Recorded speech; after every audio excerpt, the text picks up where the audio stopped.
realmente é uma inversão de valores. Você deixa um pouco a vida social de lado, porque parece que o melhor programa é estar em família, estar junto. Eu vi meu filho sair lá, atirado. Então, assim, a concepção da vida realmente é um milagre de Deus. E você vê como aquele pequeno ser humano vai absorvendo, não é o que você fala, o que você faz, as coisas que ele vê à sua volta, automaticamente, você não tem controle sobre isso. Mexeu muito com a minha percepção de como se forma a sociedade, de como se formam as pessoas, de como é a história de cada um.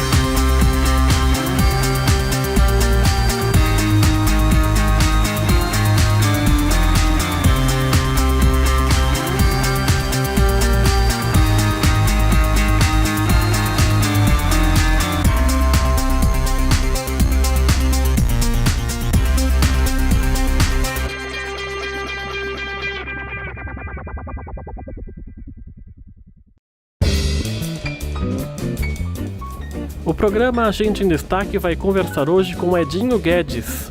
Ele tem 39 anos e exerceu 2 mandatos de vereador entre 2009 e 2016. No ano passado, foi candidato a prefeito de Jacareí pelo Partido da República e ficou na 3ª colocação. Em janeiro desse ano, assumiu a Secretaria de Mobilidade Urbana no governo de Isaías Santana, do PSDB, seu adversário na campanha de 2016. Na nossa conversa, Edinho vai relembrar a trajetória e comentar sobre a política.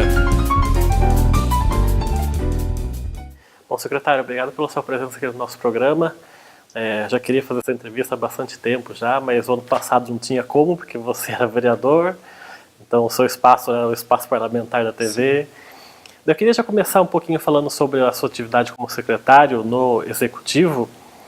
Se você já se acostumou com o Executivo, quais são as principais diferenças que você notou? Fala um pouquinho sobre isso. Já deu para acostumar sim. Primeiro, eu agradeço o convite, é uma satisfação muito grande estar de volta a casa aqui onde eu trabalhei tantos anos, mais de 15 anos aqui.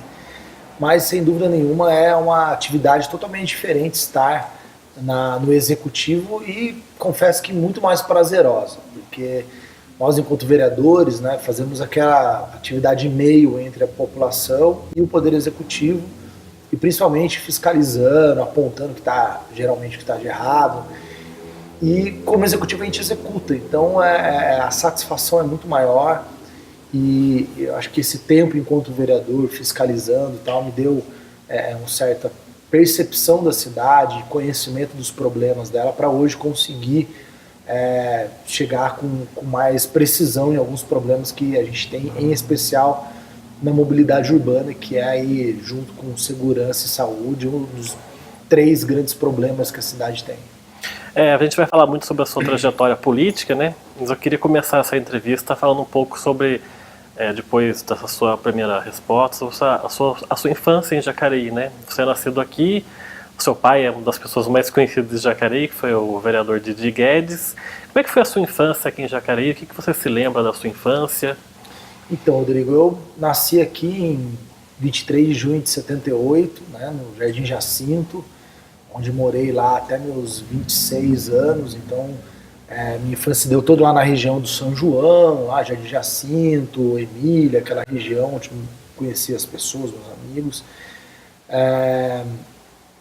Tive a oportunidade, graças a Deus, tenho muitos amigos aqui em Jacareí, me enraizei muito aqui. Então, depois estudei no Estélio Machado, que era uma escola que funcionava lá atrás do Sene. Depois estudei no próprio Sene, né, que foi para mim uma experiência muito bacana, onde fiz amigos de longa data. Depois fui fazer química no Colégio Antônio Afonso.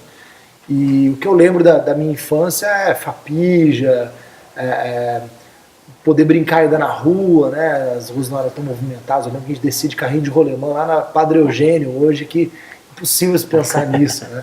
Então, eu tive uma infância muito feliz.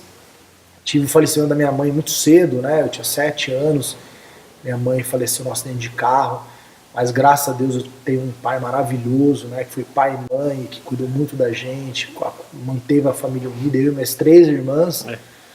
E então, assim, eu cresci muito aqui em Jacareí, e essa ligação com a cidade acho que ela teve um traço muito grande nas minhas escolhas no futuro, porque eu realmente trago muito boas lembranças aqui, né? Na minha infância acabei fazendo hipismo, Jacareí tinha uma hípica lá hoje perto do 1º de maio lá, e essa hípica ela formou grandes campeões, eu cheguei a ser campeão brasileiro de hipismo na época, então isso foi uma coisa que também marcou muito minha infância, e os amigos eram daqui, então assim, de alguma forma a minha história toda foi ligada a Jacareí. Iniciei minha vida, minha atividade voluntária, vamos colocar assim, no grupo de jovens do Rotary, que era o Interact. E meu primeiro trabalho voluntário, lembro até hoje, foi plantar mudas no viveiro municipal com São Moura. Tinha 10 anos.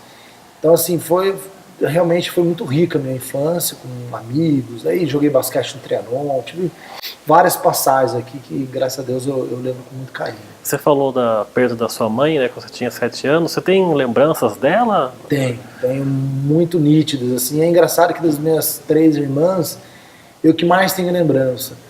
Dizem que o filho homem se apega mais à mãe e as meninas mais aos pais, né? Mas eu lembro muito do último dia, inclusive, dela, assim, comigo.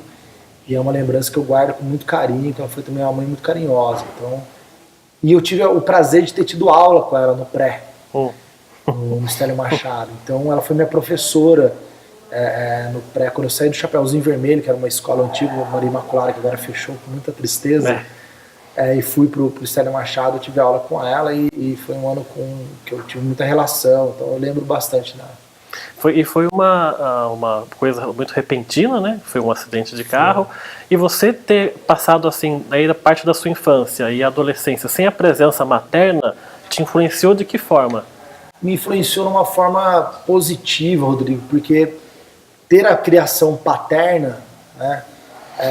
Eu acho que nesse ponto assim, mostrou muito que a vida é feita de decisões, assim, e que as nossas decisões a gente tem que arcar com as responsabilidades delas. Eu acho que a mãe ela passa um pouco a mão na cabeça, acolhe mais e tal, e a criação paterna é mais dura, né? Então, porque é o jeito, talvez meu pai, né, mais masculino de transmitir o amor. Então isso para mim foi importante. Ao mesmo tempo eu tento flexibilizar isso um pouco hoje na criação do meu filho e tal, para não ser tão duro, até com os meus alunos em sala de aula, assim, para não ser muito sargentão e tal. Mas eu acho que eu trouxe mais esse traço, que é o traço de enfrentar as dificuldades, de não ter medo delas, de enfrentar de frente, porque para ele foi muito difícil, né? Criar 4 filhos sem trazer ninguém para casa e assumir essa responsabilidade. Então, acho que ele transmitiu muito esse brio pra gente, assim, de não ter medo dos desafios da vida e enfrentar de cabeça erguida, sempre com coragem. Eu ia perguntar para você como é que você olha hoje você como pai, né? Em comparação com o seu pai, você dá uma resposta aí, né? Não é muito duro, não é tanto assim. Eu tento equilibrar, até porque a gente tenta sempre aprimorar. Eu acho que a gente traz também um pouquinho do que é a gente, né? Teve a influência do meu pai, mas teve o desenvolvimento do meu caráter com as outras experiências que eu tive da minha vida e tal. Então, eu tento equilibrar, mas sem dúvida nenhuma, a dedicação e o amor incondicional é um exemplo assim que meu pai nos deu e que vale para muita coisa que eu faço na minha vida. O amor incondicional aos filhos é uma coisa assim, até hoje, meu pai, a gente tem que pedir, pai, espera menos, toma conta da sua vida agora e tal, porque ele é muito dedicado a gente. E isso eu tento mostrar realmente pro meu filho a importância desse vínculo de proteção e de afeto. E ter se tornado pai mudou o que na sua vida? Mudou principalmente, Rodrigo, a percepção para com o outro. Eu acho que você participar da formação de um ser humano, né? Porque eu realmente participei da gravidez da minha esposa desde o comecinho, fiz curso de parteira com ela, de doula. A gente decidiu que ia ser parto normal, então acompanhei as 11 horas de trabalho de parto com ela dentro lá do quarto, vi meu filho sair lá, tirado. Então assim, a concepção da vida realmente é um milagre de Deus. E você vê como aquele pequeno ser humano vai absorvendo, não é o que você fala, o que você faz, as coisas que ele vê à sua volta, automaticamente, você não tem controle sobre isso. mexeu muito com a minha percepção de como se forma a sociedade, de como se formam as pessoas, de como é a história de cada um, a importância que a gente tem de cada vez mais proteger e amparar as nossas crianças desde cedo, as nossas crianças ainda mais com maior risco social, né? Eu moro lá perto do CDHU do Campo Grande, vejo isso de perto, então acho que realçou muito isso, assim, a fragilidade que é a criança e o quanto aqueles primeiros anos, né, dizem que até os 7 anos, depois dos 7 anos começa a se formar o senso crítico e tal, tudo que absorve, todas as informações, experiências é o que vai forjar o caráter e boa parte do destino daquela criança, daquele ser humano. Então, me tocou muito isso, assim. E é lógico que é maravilhoso, né, você ter um filho, meu filho é muito querido, muito amoroso, a gente curte muito ele, então realmente é uma inversão de valores, você deixa um pouco a vida social de lado, porque parece que o melhor programa é estar em família, estar junto, então isso é muito gostoso. E você foi que tipo de adolescente? Um adolescente, aqueles bem rebeldes ou não? Não, eu acho que por ter o meu pai muito presente, meu pai muito amoroso e tal, mas ao mesmo tempo muito disciplinador, eu fui um adolescente que se divertiu muito, assim. Eu viajei demais, acampei, andava, fazia trilha de bicicleta, jogava bola, basquete, nadava. Então, assim, eu fui um adolescente que curtiu muito a vida, assim. Mas com responsabilidade, né? Nunca repeti de ano, tive sempre foco, né, no que eu queria. Fiz, logo que me formei no colegial, já no curso técnico, no caso, já um ano depois eu fui fazer faculdade e tal. Então, eu acho que eu tive uma adolescência muito sadia e acho que eu soube aproveitar uma característica que o Jacareí tem, que eu vejo cada vez se tem menos, que é os vínculos da adolescência carregar até hoje. Assim. Então, eu tenho assim, 5, 6 melhores amigos que vieram da adolescência, assim, de passar às vezes ano sem a gente se ver, mas falando semanalmente, hoje por WhatsApp, por telefone, nos aniversários, a gente sempre se encontrando. Então esse vínculo da amizade, que é essa coisa de Jacareí, que é uma cidade média, mas tem uma cara de cidade pequena, às vezes se encontra. E hoje a gente está encontrando com os filhos dos amigos e tal. Então, eu tive uma adolescência bastante sadia e positiva. E você, eu sei que você deu um depoimento uma vez aqui, que você vinha algumas vezes com seu pai na Câmara para acompanhar ele no trabalho. O que você tem de lembrança disso? Eu tenho lembranças assim, visuais, né? Porque como meu pai dava aula no CN de manhã também, pegava a gente na escola e aqui era caminho, né? A gente morava aqui no Jacinto, então às vezes ele tinha que parar para assinar alguma coisa aqui e tal, e a gente entrava aqui.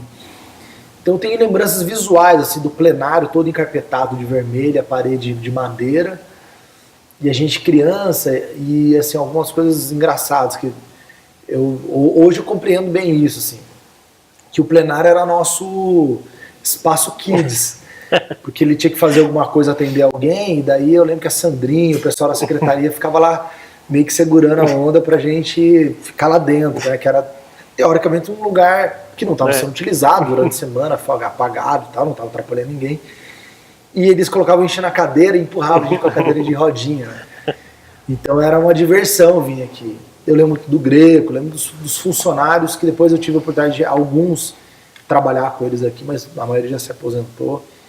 Mas lembro muito disso e muito das campanhas. As campanhas é algo que muito forte, por causa dos panfletos, camiseta e na época tinha mais brinde, né? Sacolinha, boné e tal. Então lembro bastante disso, assim, mas são lampejos, porque a adolescência depois a gente acaba passando reto, né, com relação a esses temas. Você falou da adolescência, muito passeio, muita viagem, você fez trabalho no Rotary, também é voluntário. E aí, no comecinho dos anos 2000, você resolve se filiar a um partido e entrar para a política. Por que você resolveu fazer isso? Foi por ver o exemplo do seu pai e você queria também contribuir ou era outro motivo? Então, não foi por isso, assim, é engraçado isso. Eu acho que assim, e hoje eu entendo também meu pai, eu tento falar o menos possível de política dentro de casa, porque a vida pública ela é muito estressante. E hoje, né, hoje ele não vive isso, mas eu vivo. Hoje ela é ainda mais, muito mais, por conta das redes sociais, da internet, do WhatsApp. Então você não tem tempo, né? Todo momento você está vivendo a exposição, a cobrança e tal. Então meu pai tentava preservar a vida familiar e tal, então a gente não tinha muito isso. E é óbvio que eu via muito das coisas, mas o significado disso para mim ainda era uma interrogação. Com esses trabalhos sociais, né, esses trabalhos voluntários que eu tive, eu ainda não consegui fazer associação, mas de fato, no meu primeiro ano de Direito, quando eu comecei em 98 na Universidade de Mogi das Cruzes, e lá começar a ter aula de ciências políticas, que é uma das matérias que a gente estuda no curso de Direito, aquilo começou a me dar um outro significado, eu comecei a ressignificar essa percepção, e daí discutindo questões do curso de Direito, a qualidade do curso, os temas que a gente queria discutir e tal, eu acabei conhecendo o movimento estudantil e acabei entendendo então o que era a política, né? O que é. A política não era só política partidária, a política era a atitude de qualquer pessoa no seu meio buscar fazer o melhor para aquele coletivo, né? E propor isso e tendo a confiança daquelas pessoas que fazem parte do coletivo poder liderar esse processo. Então, no diretório acadêmico, eu acabei me tornando presidente do diretório acadêmico, lá eram 3.300 alunos de Direito. Depois eu fui para o Diretório Central de Estudantes, já eram 13 mil alunos ao MEC. Então, nessa experiência, eu realmente entendi, daí eu tive a oportunidade de ir para vários congressos estudantis, acabei indo até para Cuba, no Congresso Latino-Americano de Estudantes e tal. Então, foi uma oportunidade assim, muito rica na minha vida, na minha formação, de entender isso. E quando eu me formo, idos aí de 2002, né, então já entendendo esse processo, ele meio que foi migrando da faculdade para a cidade, já que eu então ia trabalhar aqui e nitidamente já tinha a visão de que eu queria me fixar aqui em Jacareí, trabalhar aqui. Recebi na época propostas para começar a estagiar e trabalhar no escritório de São Paulo, eu quis ficar aqui, né, já no terceiro ano eu comecei a comprar minha sala, que é o meu escritório de advocacia até hoje, aqui na Praça da Igreja Matriz. Então, essas raízes acabou fazendo uma migração natural para a vida política da cidade e coincidiu um outro grupo de amigos que a gente acabou se reunindo para fazer festas. A gente pegou uma lacuna aqui de vida social, já queria que foi o final da New Wave, né? Não tinha mais festas pra gente e tal, e a gente se negava a ter que ir até São José e tal, então vamos fazer a nossa festa. Em 98 a gente começou, que eram os Judes, né? Eram 6 pessoas, 6 amigos, a gente começou a fazer isso. E a gente fez isso até 2004. E esse grupo eu também comecei a questionar, que só fazer festa já não me preenchia mais. E eu comecei a dar um quê social para essas festas, com arrecadação de 1 quilo de alimentos, daí a gente conseguia servir muitos asilos da cidade, entidades que contavam com isso para poder diminuir suas despesas. Então, essa transição foi natural e daí eu entendi que era importante eu então ser ferramenta desse processo. E daí foi quando eu me candidatei pela primeira vez em 2004. Pelo PPS? Não, pelo PMDB. Pelo PMDB ainda? PMDB. Que foi o partido que seu pai ficou a vida inteira, né? E daí sim teve uma ligação do meu pai. A sigla pouco importava, porque infelizmente no Brasil a gente não tem um partidarismo ideológico, programático. Infelizmente. Gostaria que tivéssemos, porque eu acho que isso ia qualificar muito mais o debate e atrair mais a população também.